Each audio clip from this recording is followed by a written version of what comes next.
우리의 민주주의 파괴, 선거법, 공수처법 낮추기 즉각 중단하라! 중단하라! 중단하라! 중단하라! 좌파 독재, 장기 집권 음모 강력 규탄한다! 규탄한다! 규탄한다! 규탄한다!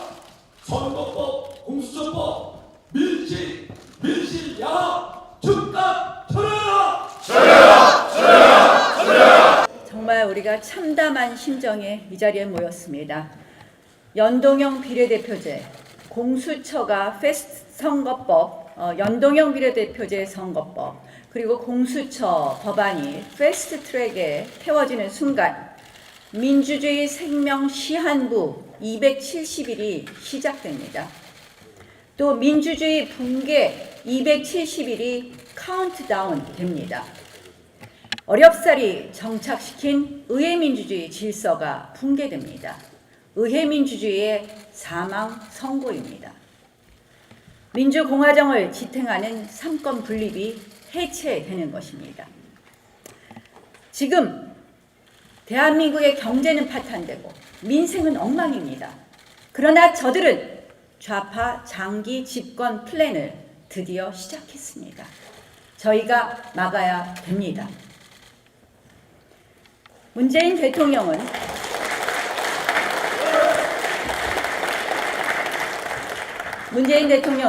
지난 2018년 8월 16일 비례성과 대표성을 강화하는 선거제 개편을 해야 된다. 반드시 필요하다. 이런 이야기했습니다. 2019년 2월 15일에는 공수처 신설 법안을 연내에 통과될 수 있도록 임해달라. 이렇게 이야기했습니다. 무한권력 대통령, 질의멸렬하는 국회, 이거 바로 최종 배우는 문재인 대통령입니다.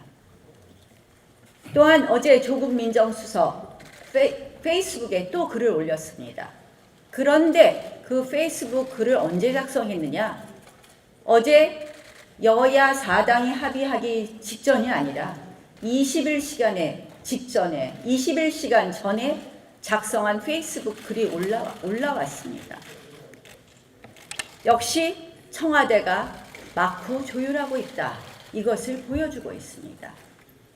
한마디로 문재인 대통령과 청와대가 기획하고 여당과 일부 야당이 실천에 옮기는 의회 민주주의의 파괴가 이제 시작된 것입니다. 우리 함께 막읍시다.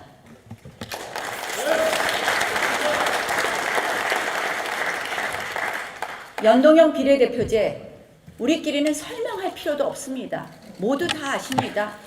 우리의 표가, 국민의 표가 어디로 가는지 알 수 없는 제도가 연동형 비례대표제입니다. 저들은 이야기합니다. 300석 꼭 지키겠다. 그런데요, 실상을 보면 그렇지 않습니다. 이것을 지역별로 나누고 또다시 연동형 비례대표에 해당하는 비례대표가 있고 명부에 해당하는 비례대표가 있다면 단수가 발생할 수밖에 없습니다. 나누다 보면. 단수 어쩔 거냐 물어보면 무조건 올림이랍니다. 결국 의원 정수 확대는 불보듯 뻔한 것입니다. 이게 시작입니다. 이번에는 300석 조금 넘는 연동형 비례대표제가 되겠죠. 그러나 다음에는 무한대로 늘립니다. 국민을 기망하고 있습니다. 저들은 왜 우리 당이 요구하는 270석 우리의 선거제도는 논의하지 않습니까? 왜 하지 않습니까? 우리 당은 이야기했습니다. 정당 지도부가 찍는 비례대표가 아니라 지역을 대표하는, 국민을 진정 대표하는 270석 비례대표 폐지안을 우리 당이 내놨습니다.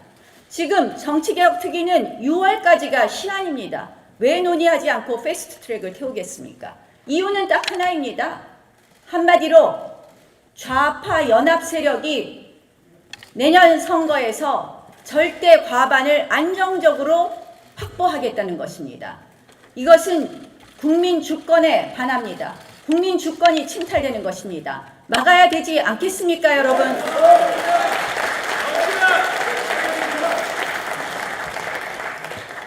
요구합니다. 우리 당 안 당당하게 논의해 주십시오. 국민 여러분들에게 물어봐 주십시오. 공청회 합시다. 토론회 합시다. 어느 당 안이 맞는지 국민들의 목소리를, 국민들의 마음을 담아보자고 이야기하겠습니다. 공수처도 마찬가지입니다. 검찰과 경찰 수사권 조정 저희가 이미 안을 냈습니다. 왜 검경 수사권 조정 공수처가 나오는 것은 무엇입니까? 바로 견제받지 않는 검찰 권력, 견제받지 않는 경찰 권력은 우리 국민에게 피해되고 결국 권력자들을 제대로 수사하지 못한다는 것에서 나오지 않았습니까? 검찰과 경찰의 권력의 균형을 맞추는 검경 수사권 논의는 내팽개치고 공수처를 설치하겠다고 합니다. 공수처의 핵심 내용이 뭡니까?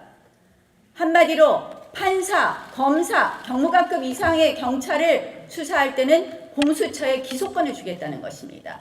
한마디로 판사, 검사 마음대로 찍어서 수사하고 그리고 법원과 검찰과 경찰의 권력을 청와대 마음대로 하겠다는 것입니다. 청와대가 한마디로 우리의 이 공수처를 설치한다는 것은 게슈타포를 설치한다는 것입니다. 청와대의 또 하나의 칼, 공수처 인정할 수 있겠습니까? 결국 지금 우리가 이미 말씀드린 것처럼 의회 권력 빼놓고는 모든 권력이 장악됐습니다. 헌법재판소도 이제 6명이 제가 얘기하지 않았습니까? 헌법재판소가 아니다. 이것은 문재인 원하는 대로, 문재인 대통령 원하는 대로 할 수 있는 친문재판소로 완성이 되었습니다. 대법원도 마찬가지입니다. 모든 권력을 장악하고 마지막 국민의 뜻에 의해서 선출되는 의회 권력마저 장악하자는 이 시도입니다. 저는 이해찬 당대표가 260석 이야기할 때 설마 했습니다. 260석 좌파 독재 플랜, 개헌을 마음대로 하겠다는 플랜, 이것이 작동되는 것입니다.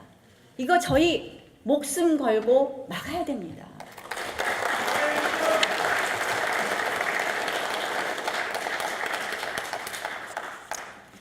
저는 여당에게 마지막으로 호소합니다. 이제 경제 너무 엉망입니다. 민생 너무 파탄났습니다. 게다가 우리가 이야기하는 미세먼지, 재해, 재난 저희가 해야 될 일이 산적합니다.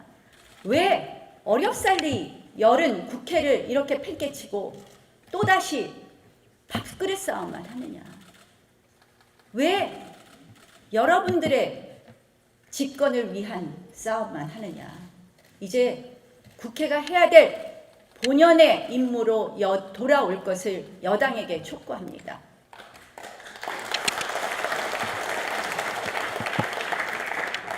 여당이 패스트트랙을 포기하고 이제 사법개혁특위, 정치개혁특위를 정상화하고 이제 민생을 논의한다면 대통령께서 제안한 여야정 협의체 적극적으로 긍정적으로 검토하겠습니다. 거기서 논의할 것은 우리의 파탄난 민생과 그리고 경제를 회복하기 위한 대승적 여야의 합의일 것입니다. 그래서 다시 한번 또 마지막으로 촉구합니다. 이제 좌파 독재를 완성시키려는 정치 밥그릇 싸움 그만두고 민생을 위한 철저한 우리의 논의를 시작합시다. 고맙습니다.